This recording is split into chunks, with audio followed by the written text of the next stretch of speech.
Hacı Kübra, inciyi alır mısınız? Hacı Kübra, inciyi al aşağı in. İnciyi al aşağı in. İnciyi al aşağı in. Arabadan annemin tarafına. Nazlı yanıma gel. Gel.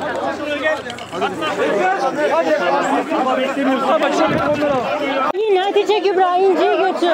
Mükemmel değil mi? Ne oluyor? Herkesin adam akıllı erkek konuşuyor. Bırak annemi. Devam et. Devam et. Annem gelmedi. Gelir beraber arkamdan. Annem elini çek. Çek elini. Direnme. Annem götürelim ya, kalksana. Kelepçeli o zaman. Buna hakkınız var mı ya sizin? Ne yapıyorsunuz? Allah Allah, canını yaktın kız kriz halinde. Ne yapıyorsun be? Bırak. Başka türlü bebeğinizi de koyun şeye. Çocuğunuzu da koyun. Yaşasın. Çocuğunuzu da koyun. Ağlıyor çocuğum. Gerçekten Ağlıyor, duruyor. Ağlıyor. Görmedin mi? Ağlıyor. Hayır, bu şey, bunu alıyoruz. Tamam, yukarı. Bebeğini de al yukarı. Bak zor. Arabaya. Bakar mısınız? Başka şey var mı? Birileri var mı aşağıda sizde? Yok. Bizden var. Antalya çocuklar var. Bizden biliyor musun? Tamam. Tamam. Hanımefendiyi al, çocukların yanına götür. Sen git, ben eşyalarını. Tamam. Kenardan götür. Al ya da alabilir. Ya da sen kendin git. Tamam. Pekala. Bir saniye dur. Ambulans.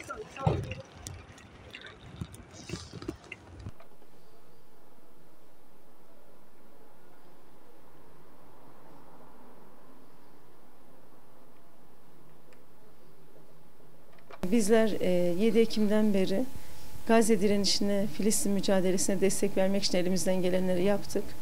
Yapmaya da devam ediyoruz. 31 Haziran'da Ankara'ya geldik. BOTAŞ'ın önünde bir eylem gerçekleştirdik. İsrail'e giden sevkiyatın durdurulması için, akaryakıtın kesilmesi için. Daha sonra Adana'da yaptığımız toplantılar neticesinde aldığımız kararla bizler olayın merkezine işaret etmek için Külliye'de, Beştepe'de, sarayın karşısında bir oturma eylemi gerçekleştirmek istedik.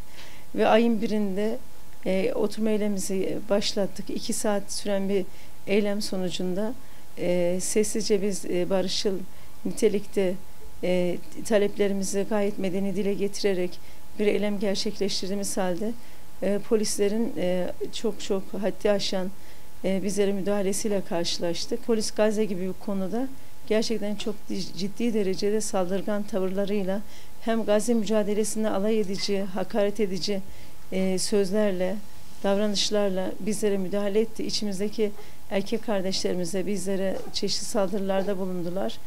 Bize yapılan müdahalede özellikle bizi inciten şey, biz Müslümanlar hayatımızı Allah'a adayıp onun kitabına göre yaşamak isteyen insanlar olduğumuz için örtülerimizi bir bilinç üzere örtmekteyiz. Ama polislerin bize, emniyet güçlerinin, hatta artık her zaman biliyoruz ki onlar emniyet güçleri olarak bizim karşımıza çıkıyorlar mazlumlara karşın. Bizlerin örtüsünün açılacağı şekilde, temas edecekleri şekilde bizlere davrandılar. Gerçekten biz onları kınıyoruz çünkü bu bizim için çok ciddi bir konu. Ertesi gün o darp raporlarının sonucunda salı günü dinlendik. Tekrar çarşamba günü biz oturma eylemine nöbete devam ettik. Çünkü biz Ankara'ya gelirken de nöbet şeklinde bunu yapmak istiyorduk. Çünkü artık Gazze'deki bir soykırım gerçekleştiği için bizlerin bir anneler olarak, eğitimci olarak ciğerimiz yanıyor. Çarşamba günden sonra biz nöbetimizi yine barışçıl bir şekilde devam ederken, hatta bizler emniyet güçlerinin bize gösterdiği yerde, hani Ankara'yı bilenler biliyor, külliyenin karşısında Çiftlik Kavşağı biliyorsunuz var. Orada Kaşbeyaz Restoran'ın çapraz karşısında durmamızı istediler. Yani ana caddede değil, orada durduğumuz halde cumartesi akşamı, yani 6 Temmuz'da bizler sadece oturma eylemi esnasındayken yine polisler geldi. Bize hiçbir uyarı yapmadan ne dağılmamızı istediler, ne kalkmamızı istedi. Sadece sanki bir düşmana hücum eder gibi hücum ederek, yine bayan erkek demeden darp ederek bizleri oradan uzaklaştırmak istediler. ve hem bayanları hem erkekleri gözaltına aldılar. Gözaltı sürecinde de yine birçok hakaretle, birçok incitmeyle karşı karşıya kaldık. Ertesi gün bizler hem Gökkuşağı Derneği hem de Direniş Çadırı olarak bunlar bize zarar verse de gözaltı süreci bittikten sonra bizler pazar günü yani ayın 7'sinde yine külliyenin karşısına, sarayın karşısına toplanmak istedik. Yine polisin engeliyle karşılaştık. Artık müzakereler sonucu Çiftlik Kavşağı'nın aşağısında parkta basın açıklamamızı gerçekleştirdik. Zaten bizim aldığımız karar 7 günlük bir nöbetti. 7. gün basın açıklamasını yaparak eylemi bitirmekti. Fakat böyle bir süreç olunca sonuçta bu şekilde oldu. Gerçekten de bizler diyoruz ki onlar bize bu eziyetleri etse de biz Gazze için bir bedel ödemekten Allah katına bizler memnunuz. Direniş Çadırı olarak 10 Mart itibariyle Türkiye geneli eylem süreçlerimiz başlamıştı. Başlangıç sürecimizde daha çok jenerik olarak İsrail'le ticaret, Filistin'e ihanet demiştik. Ticaretin geçici ambargo kararıyla durdurulması akabinde bizler bu sefer stratejik ürün olan ve büyük oranda Türkiye'den giden petrol konusunu işlemeye başladık. Vanaları kapat, soykırımı besleme vurgusuyla alanlardayız.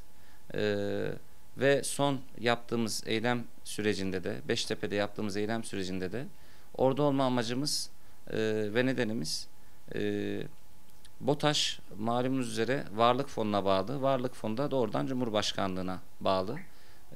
Petrolün gidişinin durdurulması doğrudan Beştepe'nin siyasi iradesine ve tavrına bağlı.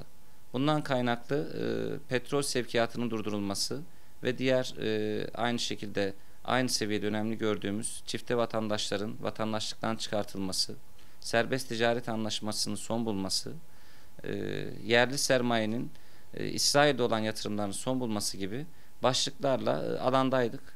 Barışçıl bir şekilde eylemimizi yapıyorduk ki hukuksuz bir müdahaleye maruz kaldık. Mevcut görüntülerde zaten emniyetin herhangi bir anonsta bulunmadan, uyarıda bulunmadan doğrudan müdahale ettiği görülüyor zaten. Aynı zamanda hukuksuz müdahaleye yönelik çekmiş olduğumuz görüntüler de hukuksuz bir şekilde telefonlarımızdan silindi ne yazık ki. Bundan sonraki süreçte de barışçıl bir şekilde Filistin meselesinde duyarlılığımızı dile getirip somut adım talepleri üzerine meydanlarda olmaya devam edeceğiz. Filistin için mücadele eden bütün duyarlı kardeşlerimize buradan selamlarımızı iletiyoruz efendim.